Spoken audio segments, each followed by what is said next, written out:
खाने की कमी की वजह से उत्तर कोरिया में बदहाली। किम जोंग उन का देश क्यों हुआ बदहाल? उत्तर कोरिया के नेता किम जोंग उन ने 2 दिन पहले देश में भोजन की कमी की चेतावनी जारी की है। उत्तर कोरिया पूर्व में भीषण भुखमरी का सामना कर चुका है और एक बार फिर खाद्य संकट को लेकर चेतावनी जारी की गई। उत्तर कोरिया से विश्वसनीय जानकारी प्राप्त करना बहुत कठिन है। यह देश अपने अधिकांश मामलों को गुप्त रखता है। क्यों खाने की कीमतें बढ़ रही हैं?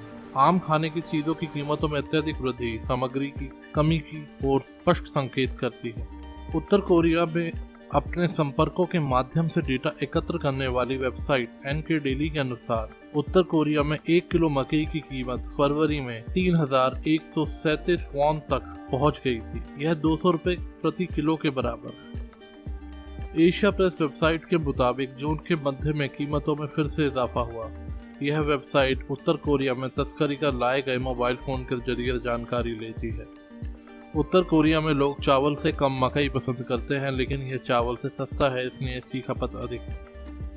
फिलहाल राजधानी पेंगयोंग में 1 किलो चावल की कीमत दिसंबर 2020 के बाद अपने उच्चतम स्तर पर है।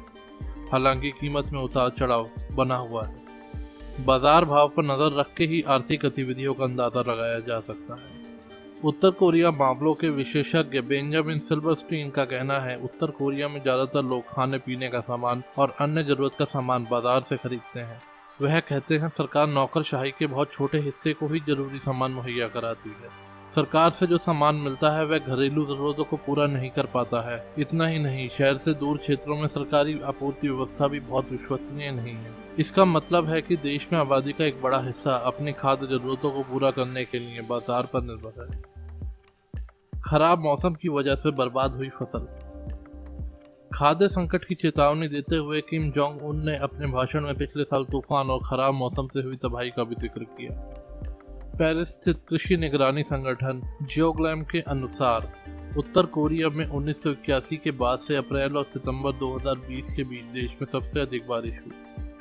कोरियाई प्रायद्वीप में कई तूफान आए, इनमें से 3 अगस्त और सितंबर के बीच ही आए। यह वही समय है जब उत्तर कोरिया में मक्का और धान की फसल तैयार होती है। अगर पिछले वर्ष की उपज कम रही है तो भोजन संकट जून से ही शुरू हो गया है। चक्रवात हागुपिट अगस्त में आया था। यह उन कुछ चक्रवातों में से एक था जिसके बारे में उत्तर कोरियाई मीडिया ने रिपोर्ट प्रसारित की थी। रिपोर्ट्स के मुताबिक इस चक्रवात ने 40,000 हेक्टेयर फसल और करीब 16,680 घरों को तबाह कर दिया। उत्तर कोरिया के आधिकारिक मीडिया में इस चक्रवात के बाद आने वाले चक्रवातों के बारे में रिपोर्ट प्रसारित नहीं की थी। इन प्राकृतिक घटनाओं ने कई वर्षों तक वनों की कटाई के प्रभाव को बढ़ा दिया। उत्तर कोरिया में 1990 के आर्थिक संकट के दौरान ईंधन के लिए बड़े पैमाने पर जंगलों को काटा गया था। देश में पेड़ लगाने के लिए कई अभियान चलाए गए हैं, लेकिन जंगलों की कटाई अभी भी जारी है। इस वजह से बाढ़ और भयानक हो रही है। ग्लोबल फॉरेस्ट वॉच द्वारा मार्च में प्रकाशित एक रिपोर्ट के अनुसार 2019 में उत्तर कोरिया 27,500 हेक्टेयर जंगल काटे गए, जबकि 2001 के बाद से 2,33,000 हेक्टेयर जंगल कम हो गए। उत्तर कोरिया से जुड़ी जानकारी देने वाले ब्लॉक 38 नॉर्थ के मुताबिक देश में प्राकृतिक आपदाओं से निपटने की व्यवस्था में सुधार तो हुआ है, लेकिन जरूरत के हिसाब से अभी बहुत कमी है। फर्टिलाइजर का गंभीर संकट। उत्तर कोरिया में कृषि क्षेत्र का भी संकट है, जहां पर्याप्त फर्टिलाइजर उपलब्ध नहीं है जिसकी मदद से उत्पादन बढ़ाया जा सके। 2014 में किम जोंग उन ने उत्तर कोरियाई कृषि अधिकारियों को एक पत्र लिखा था। उन्होंने उत्पादन बढ़ाने के लिए फर्टिलाइजर या विकल्पों को आसानी से उपलब्ध स्रोतों की तलाश करने को कहा था। सरकारी समाचार एजेंसी KCNA में प्रकाशित इस पत्र में कहा गया था, हर तरह के उर्वरक का इस्तेमाल करो जिसमें घरेलू जानवरों का मल, मानव मल, कंपोस्ट और सतह के नीचे की मिट्टी शामिल हो। उर्वरकों के उत्पादन के मामले में उत्तर कोरिया आत्मनिर्भर बिल्कुल भी नहीं है। निकाई एशिया की फरवरी में प्रकाशित एक रिपोर्ट के मुताबिक उत्तर कोरिया की एक प्रमुख फर्टिलाइजर उत्पादन फैक्ट्री स्पेयर पार्ट्स की कमी की वजह से बंद हो गई थी। कोविड महामारी की वजह से जनवरी 2020 में उत्तर कोरिया ने चीन के साथ अपनी सीमा को बंद कर दिया था। इसे भी फैक्ट्री बंद होने की वजह के तौर पर देखा जा रहा है। प्रतिबंधों की वजह से सीमित हो गया है उत्तर कोरिया का कारोबार। अंतर्राष्ट्रीय प्रतिबंधों की वजह से उत्तर कोरिया का दुनिया के दूसरे देशों के साथ कारोबार बेहद सिमटा हुआ है। हाल के सालों में चीन उत्तर कोरिया को 2.5 से 3.5 अरब डॉलर का निर्यात करता रहा है, लेकिन पिछले साल चीन ने सिर्फ $50 करोड़ का निर्यात किया।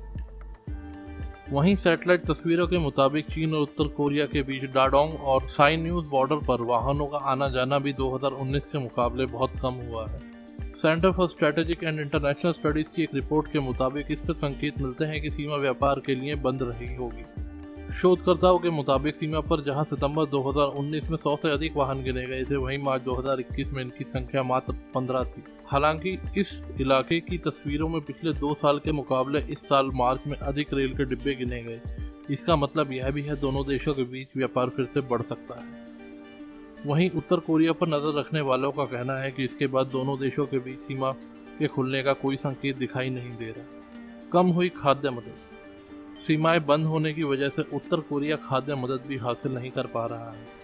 उत्तर कोरिया पर लगे प्रतिबंधों के तहत उसे खाद्य मदद हासिल करने की छूट है। उत्तर कोरिया को सबसे अधिक मदद चीन से मिलती है। महामारी की शुरुआत के बाद चीन से उत्तर कोरिया के लिए खाद्य सामग्री का निर्यात 80% कम हुआ है। संयुक्त राष्ट्र का कहना है कि बीते दशक में मदद करने वाले राष्ट्रों से भी उत्तर कोरिया को कम मदद हासिल हुई है। यही नहीं, अधिकतर अंतर्राष्ट्रीय खाद्य मदद कार्यक्रम उत्तर कोरिया में संचालित नहीं हो पा रहे हैं। इसका एक कारण कोविड महामारी की वजह से लागू प्रतिबंध भी है। विश्व खाद्य कार्यक्रम से जुड़ी कुंडली के मुताबिक महामारी की शुरुआत से पहले वे उत्तर कोरिया में सर्वे नहीं कर पाए हैं। वो कहती हैं, तमाम चुनौतियों के बाद साल 2020 में विश्व खाद्य कार्यक्रम ने उत्तर कोरिया में 7,30,000 से अधिक लोगों को खाद्य मदद पहुंचाई है। संयुक्त राष्ट्र की खाद्य और कृषि संस्था के मुताबिक उत्तर कोरिया में 2 से 3 महीनों की जरूरत की खाद्य सामग्री का संकट है। रिपोर्ट में कहा गया है, यदि यह अंतर को भरा नहीं जाता तो अगस्त और अक्टूबर 2021 के बीच परिवारों को भुखमरी का सामना करना पड़ सकता है। आप उत्तर कोरियाई संकट के बारे में क्या सोचते हैं? क्या किम जोंग उन को खुलकर बाहर से मदद मांगनी चाहिए? आप अपनी राय को कमेंट बॉक्स में जरूर लिखें। साथ ही लाइक करें, शेयर करें, सब्सक्राइब करें। मिलते हैं हम अगली वीडियो में।